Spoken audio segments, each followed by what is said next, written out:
एक शायद सोम ठाकुर जी की एक रचना थी, उसकी दो पंक्तियां थीं, वो लिखी तो उन्होंने कुछ दूसरे संदर्भों में थी, लेकिन आज मुझे वो याद आती हैं कि अजब हमारी मंजिलें, अजब हमारी मंजिलें, अजब हमारे पाँव, टोपी उछली थी जहाँ फिर लौटे उस गांव, टोपी उछली थी जहाँ फिर लौटे उस गांव। चूँकि मल्लिकार्जुन खड़गे जी आजकल शेर व शायरी में बात कर रहे हैं, तो मुझे लगा कि मुझे भी आज बात कविता से ही शुरू करनी चाहिए। कांग्रेस जिस अस्त्र से खुद घायल होती है, उसी अस्त्र को बार बार चलाती है। मसला ये नहीं कि दूसरे ने चलाया कि नहीं चलाया, दूसरा हम करें सारा जग चलाए उसी अस्त्र को, तो उससे क्या होता है? आप अगर उस अस्त्र को चलाकर खुद घायल हो रहे हैं, तो आपके लिए तो वो अस्त्र वर्जित हो जाना चाहिए, त्याज्य हो जाना चाहिए। खड़गे जी ने गुजरात के विधानसभा चुनाव में एक शब्द का इस्तेमाल किया, नरेंद्र मोदी जी के लिए कहा कि भाई रावण है क्या ये, इनके 10 कितने मुंह हैं, रावण है। तो रावण की अपार सफलता का परिणाम ये रहा, खड़गे जी के उस रूपक का असर ये रहा कि कांग्रेस अब तक के ज्ञात इतिहास में गुजरात में सबसे बुरी पराजय को प्राप्त हो गई। ये खड़गे जी का ताप है। इससे बुरी पराजय कांग्रेस को कभी नहीं मिली। तब भी नहीं मिली जब जयप्रकाश आंदोलन वहां फैला गुजरात में और नारा लगा चिम्मन चोर, चिम्मन भाई पटेल के लिए। तब भी इतनी बुरी स्थिति कांग्रेस की नहीं हुई। अब तो बिल्कुल रसातल में। इसका मतलब क्या इससे ये सिद्ध नहीं होता कि भाई ये दवा कांग्रेस को सूट नहीं कर रही या ये हथियार कांग्रेस को सूट नहीं कर रहा? तो चीन के साथ जब भारत का तवांग में विवाद बढ़ा, तो खड़गे जी ने राज्यसभा में भी मोर्चा संभाला और राज्यसभा के बाहर भी मोर्चा संभाला। वो अति सक्रिय हो गए और भारत जोड़ो यात्रा में राहुल जी की उपस्थिति में उन्होंने ललकार दिया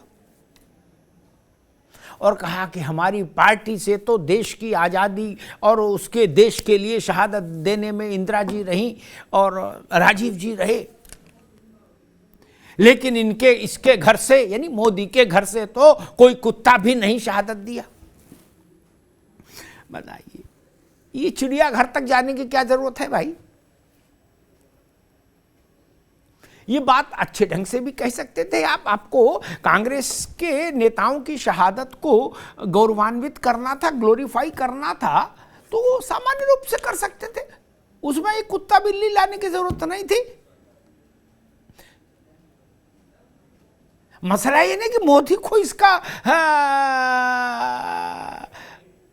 नुकसान होगा कि नहीं होगा, इस पर संशय हो सकता है और संशय है, लेकिन ये तो है कि कांग्रेस को ऐसे इस वचन का वैसा ही नुकसान होगा आगे चल के जैसा रावण का हुआ।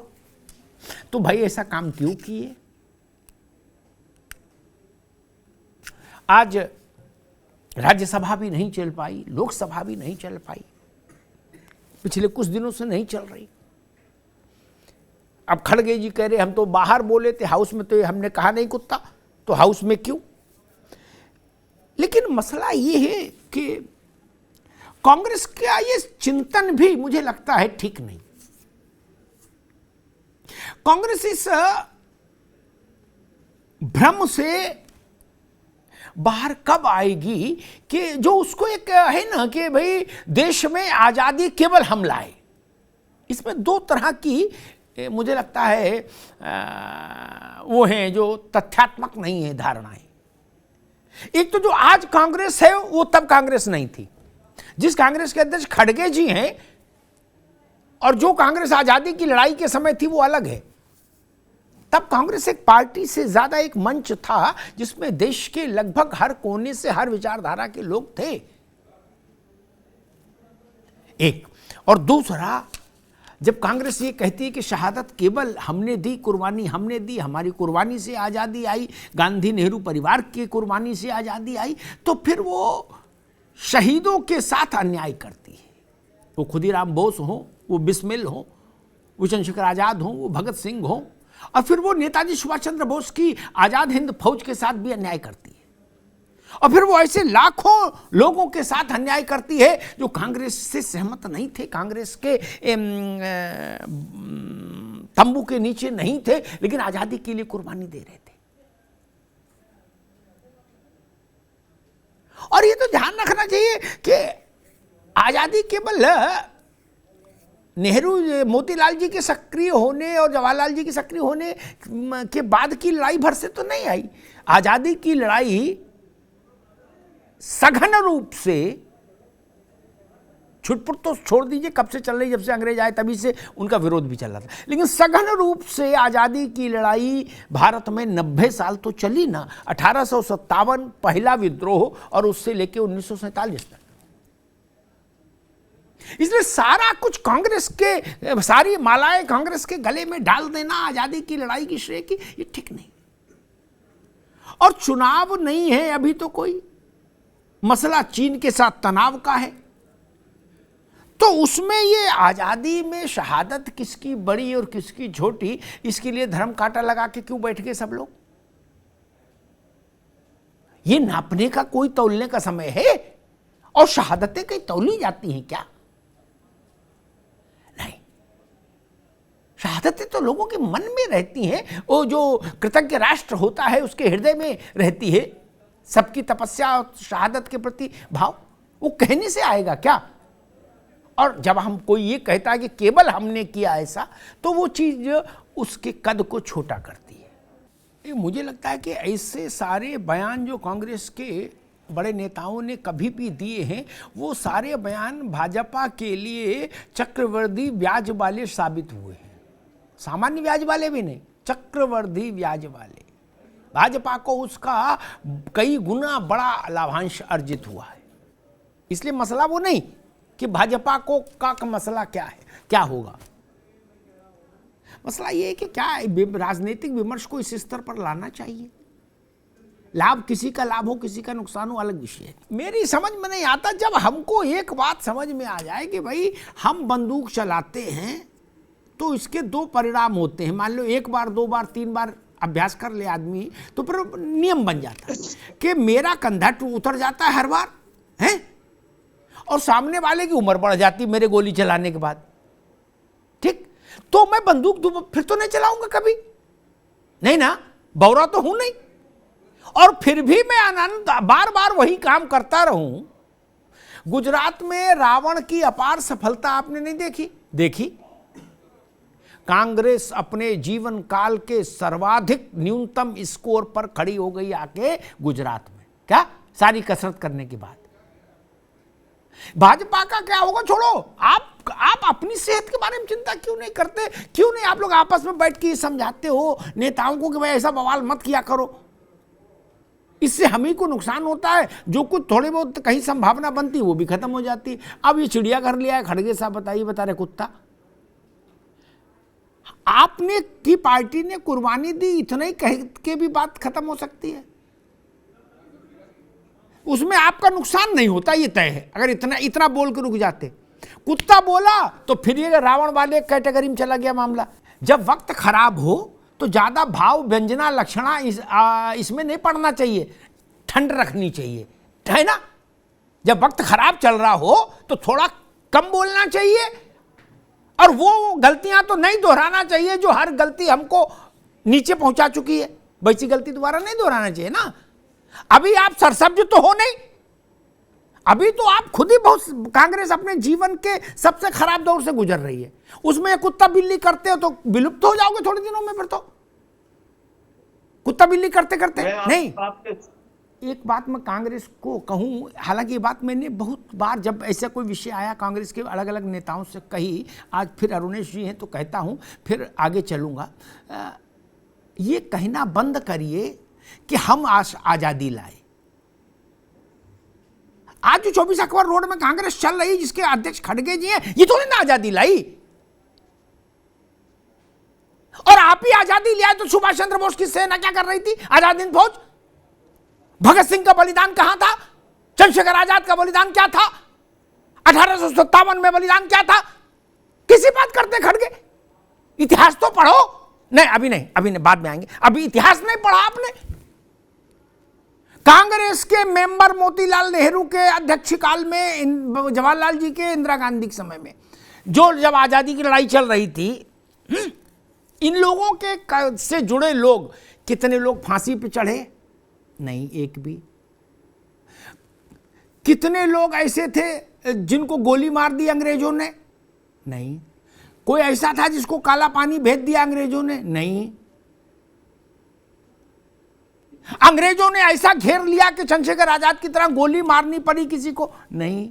तो जब कुछ नहीं करना पड़ा तो काय को ये कहते हो हम ही लाए अकेले? ऐसा नहीं बोलो, इससे भी वोट कम होता है। इससे ठीक, इससे भी वोट कम होता है कांग्रेस का। ये बात समझ लो, जितनी जल्दी समझ लोगे अच्छा। नहीं तो भैया फिर आप जानो, आपका काम जाने। मैं ये नहीं समझ पा रहा कि पंडित जी के समय जब चाइना का हमला हुआ, उसके बाद पाकिस्तान से हमारी लड़ाई हुई इंदिरा जी के समय, उसके बाद कारगिल हुआ, इन सैन्य ऑपरेशंस में पार्लियामेंट में कितनी चीजें डिस्कस की गई? क्योंकि मुझे जहां तक याद आता है, एक परिणाम आने के बाद एक वक्तव्य सरकारों ने दिया इन सब अवसरों पर कि भाई ऐसा मामला था, उसका ये रिजल्ट आया। ठीक, स्ट्रेटेजिक जानकारियों पर कभी संसद में बहस हुई हो मुझे नहीं याद। ये बात कांग्रेस समेत सबको ध्यान रखनी चाहिए। जब बालाकोट वाला ऑपरेशन हुआ, आर्मी के भी टॉप लीडरशिप में सबको नहीं बताया गया, जितनों को जरूरत थी उनको ही संज्ञान में लिया गया।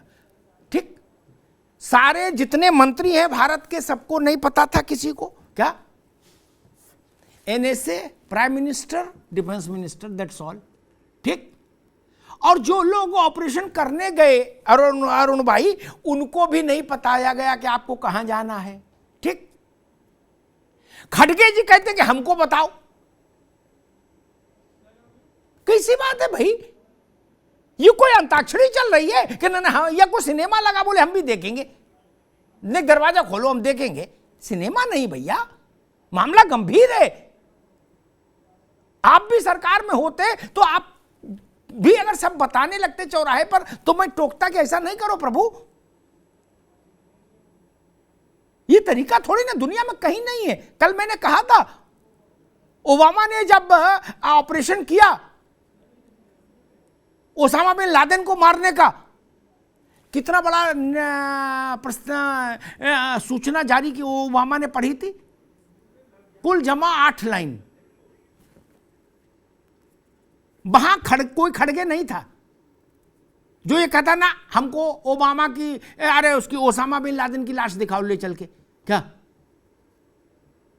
ऑपरेशन हो गया, राष्ट्रपति ने कह दिया, बात खत्म। मैं कांग्रेस को इस बात के लिए साधुवाद दूंगा कि उसकी उदारता को प्रणाम कि उसने अब तक 1857 की गदर को क्लेम नहीं किया। ने मान लो खड़गे जी ये भी कह देगा 1857 भी हमारे था, तो कौन क्या कर लेगा? ये उनके बड़प्पन है कि वो क्लेम नहीं कर रहे हैं। वो यही कह रहे हैं कि 47 वाली जो आजादी है वो केवल हम लाए, बाकी कोई उसमें दूसरा नहीं था। क्या पता भैया, राम रावण युद्ध में भी कह दो राम के पक्ष में हम ही लड़े थे, तो कौन रोक लेगा? कोई नहीं रोक सकता। ये मसला बड़ा है। बार बार ये कहा जाता है कि आजादी कांग्रेस लाई, और फिर उस कांग्रेस शब्द को 24 अक्टूबर रोड में फिट करने की कोशिश होती है। मेरा कांग्रेस शब्द पर समस्या नहीं देश को। 24 अक्टूबर रोड में जो चुनाव लड़ने वाली कांग्रेस है, सरकार बनाने वाली या विपक्ष में रहने वाली, उसके गले में अगर आप सारा क्रेडिट डाल देंगे तो समस्या पैदा होगी कि नहीं होगी? अरविंद जी, फिर बाकी लोग कहां जाएंगे जिन्होंने कुर्बानियां दी? ये देश, बड़ी और कड़ी टिप्पणी करने की हिमाकत कर रहा हूं, ये देश आजादी का सारा श्रेय अकेले गांधी जी के नेतृत्व को भी नहीं देता। बहुत विनम्रता से कहूंगा, ये देश इतना कृतज्ञ है, कृतज्ञ नहीं है, ये नेताजी सुभाष चंद्र बोस को भी श्रेय देता है, ये 1857 के मंगल पांडे को भी श्रेय देता है, चित्तू पांडे को श्रेय देता है बलिया में जाकर। और फिर वो एक श्रृंखला है हजारों लाखों लोगों की। यहां दिल्ली में दिल्ली गेट पर एक पेड़ था, अब शायद है कि नहीं मुझे नहीं पता, वहां वो पेड़ का उपयोग हुआ फांसी देने के लिए केवल। वो कांग्रेस के और सपा बसपा के लोग नहीं थे, वो भारत के लोग थे जिन्होंने कुर्बानी दे दी। ये क्यों कोशिश होती है कि भाई कांग्रेस अकेले लाई, और कांग्रेस भी ये वाली समझो जो 24 अकबर रोड में है। डॉक्टर अरुणेश यादव, आपको स्मरण होगा जब मुरारजी की सरकार आई तो इमरजेंसी के दौरान ये चर्चा चलती थी कि इंदिरा गांधी ने एक कोई टाइम कैप्सूल धरती में दबा दिया, कालपात्र, ठीक, तांबे की शीट पर लिखा गया, ठीक, और उसको फिर ऐसे वैज्ञानिक आधार पर संरक्षित करके एक पैकिंग करके, ताकि वो 2-4-5 हजार साल बाद भी अगर निकले तो खराब नहीं हो। वो आ जाइए, जनता पार्टी वाले भी भाई आप कांग्रेस के विरोध में ही आए थे जीतकर, इन्होंने उसको खुदवा दिया। अरुणेश जी, उसमें सुभाष चंद्र बोस का जिक्र नहीं, उसमें भगत सिंह का जिक्र नहीं, अंबेडकर का जिक्र नहीं, पटेल का जिक्र नहीं, तिलक का जिक्र नहीं, गोखले का जिक्र नहीं। क्या बताया? गांधी को थोड़ा सा छींटा मार दिया। जब गांधी को हटाना तो फिर बहुत ही मुश्किल मामला था, बोले नहीं एक गांधी भी थे, वो भी कुछ कुछ करते थे टाइप का। उसके बाद स्टोरी कहां शुरू हुई? मोतीलाल जी आए, नई रोशनी लाए, जवाहरलाल जी आए, देश को में क्रांति हुई, और इंदिरा जी ने फिर नेतृत्व किया और देश को आजादी मिल गई, जबकि इंदिरा जी की उम्र ही उस वक्त बच्चों जितनी थी, ठीक। जब वो निकला तो हाय मची। ये तरीका ठीक है क्या अरुणेश जी? और फिर भी खड़गे कह रहे हैं कि केवल आजादी हम ही लोग लाए। अलायंस पर छोड़ो, उस चक्कर में मत पड़ो। क्या कांग्रेस ये कह सकती है कि हमने मुस्लिम लीग से कभी चुनावी अलायंस नहीं किया? उत्तर है नहीं कह सकती। खड़गे को ना पता हो, लेकिन मुझे तो पता है, ठीक। इसलिए वो छोड़ो, उन चक्करों में मत पड़ो, वो चक्कर खराब है, उनमें फंस जाओगे, उनमें फंस जाओगे महाराज। काय को चक्कर में पड़ रहे? अलायंस सब सबसे कर चुके हो, कोई किसी से बचा नहीं। कांग्रेस के मित्रों को भी इस बात को मानना चाहिए कि सेलुलर जेल और आगा खां महल दोनों में अंतर है। आगा खां महल जिन लोगों ने देखा है वो जानते होंगे, है ना, नजरबंदी उसमें भी हुई है बड़े नेताओं की, लेकिन वहां का गुसलखाना इतना बड़ा था जितने में सेलुलर जेल की 6 बैरक समा जाए। चंद्रशेखर आजाद की कुर्बानी और किसी कांग्रेस के नेता की नजरबंदी बराबर तो नहीं हो जाएगी ना। भगत सिंह फांसी पर झूल गए मित्र, किस उम्र में? सोचिए, उनको सबको हटा देंगे, ऐसा छपवा देंगे। और इंदिरा जी की तो आजादी की लड़ाई में कोई रोल ही नहीं था, बानर सेना बनी थी, अगर मुझे सही स्मरण है, मैंने सही पढ़ा है, उसको उसमें इंदिरा जी भी थी, वो बच्ची थी उस वक्त, वो क्या आजाद करा देंगी देश? ये बात मैं समझ नहीं पाता कि भाई इस आजादी का क्रेडिट सब हमारे घर में आ जाए, ये कैसे संभव है? क्योंकि आजादी का यज्ञ ऐसा था जिसमें इस देश के पूरा पश्चिम उत्तर दक्षिण हर दिशा के, हर विचारधारा के, हर धर्म के, हर मान्यता के व्यक्ति ने अपनी आहुति डाली। एक बात मुझे नहीं पता थी, ये नई बात पता लगी कि फील्ड मार्शल मानेक शाह को 29 साल पेंशन नहीं मिली। वो मानिक शाह जो हमारे यहाँ बसते हैं, किताब में क्या लिखा है वो बड़े लोग जाने, भारत के दिल में क्या लिखा है वो तो हम जानते हैं ना। किताबें तो आप लोग छाप लोगे, जो सरकार में रहेगा वो अपने मन की छाप लेगा, लेकिन देश तो नहीं, देश का दिल नहीं छाप सकता कोई माई का लाल। अगर ऐसा हुआ तो बहुत शर्मनाक दृश्य है ये कि मानिक शाह को पेंशन के लिए कहना पड़ा कलाम साहब से। इतना बड़ा यज्ञ जिसमें हजारों लाखों लोग की सहभागिता रही, 90 साल तक जो लड़ाई चली, उस पर अपना ठप्पा लगाने के लिए भी बहुत बड़ी हिम्मत चाहिए। नहीं, कोई पार्टी हो, कोई व्यक्ति हो, कोई परिवार हो, वो उसके हाथ कांप जाए कि भाई इतने बड़े अभियान को हम अपना कैसे बता दें। दो नाम मेरे दिमाग में तत्काल आते हैं कि स्वामी सहजानंद सरस्वती, ठीक, और दूसरे बिरसा मुंडा, जिनको अब हम लोग भगवान बिरसा मुंडा के नाम से जान रहे हैं, ठीक। आज से 5-7 साल 10 साल पहले जब कांग्रेस की सरकार थी, मनमोहन सिंह जी के समय तक, क्या भारत में किसी को यह इल्म था कि ये भी लोग आजादी की लड़ाई में कुछ काम किए थे? किसानों के बीच में सहजानंद सरस्वती और आदिवासियों के बीच में बिरसा मुंडा। कभी इनके बारे में कोई फोटो, कोई तबसरा किसी ने सुना था क्या? किसी बड़े नेता ने बोला कि भाई बिरसा मुंडा ने भी कुछ काम किया था? ये तो अभी जाके उनके उस पर स्मृति दिवस और ये सब और एक महिमा मंडन हुआ, तब हम लोग जान पाए कि भाई बिरसा मुंडा की भूमिका क्या थी। एक चीज है ना, थोड़ा सा कांग्रेस को अपना मन बड़ा करना चाहिए। मैं एक दृष्टांत बताता हूं, ठीक। पंडित जी कहीं किसी सार्वजनिक कार्यक्रम में थे, जवाहरलाल जी, देश आजाद नहीं हुआ था, तो झंडा फहराना होगा, कुछ उस टाइप का कुछ कार्यक्रम होगा। वो झंडा नहीं खुला जवाहरलाल जी से, ऊंचा था काफी। एक 16, 17, 18 साल का बालक आया और उस खंबे पर चढ़ गया, चढ़ के झंडा खोल दिया, फैर गया झंडा। जवाहरलाल जी बड़े प्रभावित हुए। उन्होंने पूछा भाई कौन हो, कहाँ रहते हो, क्या? उसने बताया कि मैं ऐसे हूँ, संघ का स्वयंसेवक हूँ। तो उन्होंने कहा भाई मिलना मुझसे। बाद में अंग्रेजों ने उसको पकड़ लिया इस अपराध में कि भाई आपने झंडे को ऐसा फहराने में मदद क्यों की, और जेल में डाल दिया। आप कैसे सोच सकते हो कि पूरे देश में अकेले नेहरू जी ने जिनको दस्तखत करके आई कार्ड दिया वही लोग आजादी लाए? इसे कैसी बात आप दिमाग में रखते हो आप लोग? ये देश इतना छोटा है क्या मित्र? अरुणेश जी लिखने पढ़ने वाले आदमी, लेकिन आज थोड़ा भटक गए। 2 बातें। अरे सुनो भाई, आपने गलत बोला वो तो दुरुस्त करूं, आगे फिर गलत बोलोगे तो बदनामी होगी, इसलिए अभी सुन लोगे तो आगे ध्यान रखोगे।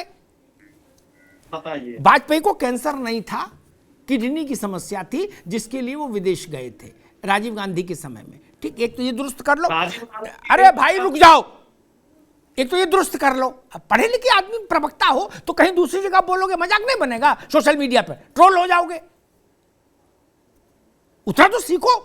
और जब 2 सांसद की बात थी तो उसमें वाजपेयी अडवाणी नहीं थे ना, इसलिए तथ्यों को दुरुस्त रखिए। और ऐसा भी नहीं था कि कांग्रेस ने इस्तीफा दिलवा के अपने लोगों को चुनाव बाई इलेक्शन करा दिया, ऐसा भी नहीं था। इसलिए तथ्य सही रखोगे तो आगे जाओगे, नहीं तो फिर वो कालपात्र जैसी स्थिति हो जाएगी कि आजादी कौन लाया? बोले मोतीलाल नेहरू, जवाहरलाल नेहरू, इंदिरा गांधी, खत्म। अब बोले जो कुछ बच गई थी सो राजीव गांधी लाए, बाकी कोई नहीं लाया, तो मजाक बनेगा ना। इसलिए मैं कह रहा हूं ये बात ठीक नहीं। बातें हमको, आप कम से कम, हम लोग इतने मैच्योर, भारत की राजनीति हो जानी चाहिए। इतने 75 साल हो गए आजादी के बाद से, आजादी के पहले के समय छोड़ भी दीजिए। इस देश में जो कुछ शुभ है, अच्छा है, उसमें इस देश के 135 करोड़ लोग आज के, और जब आजाद हुए थे तो 32 करोड़ की आबादी थी, कितनी की थी, उन सब लोगों की भूमिका है, किसी की कम किसी की ज्यादा। हर विचारधारा के व्यक्ति की भूमिका है, हर मत मजहब को मानने वाले व्यक्ति की भूमिका है, हर समाज के हर तबके की भूमिका है। ये भारत के साझे पुरुषार्थ का, पराक्रम का परिणाम है देश। ये किसी एक माइकल पार्टी को इतनी बड़ी हो जाएगी? नहीं, कोई पार्टी इतनी बड़ी नहीं हो सकती देश में। पार्टियां देश के कोख से पैदा होती हैं, देश पार्टी की कोख से पैदा नहीं होता मित्र, ये ध्यान रखिए।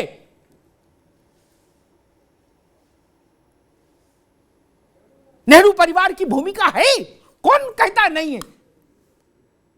जवाहरलाल नेहरू का सम्मान इस देश में है, कौन कहता नहीं है। लेकिन यह स्वीकार नहीं हो सकता कि यह कहा जाए कि हम आजादी लाए। नहीं, आजादी कोई ठेल पर मिल रही थी कि आप ले आए पॉलिथीन में रख के?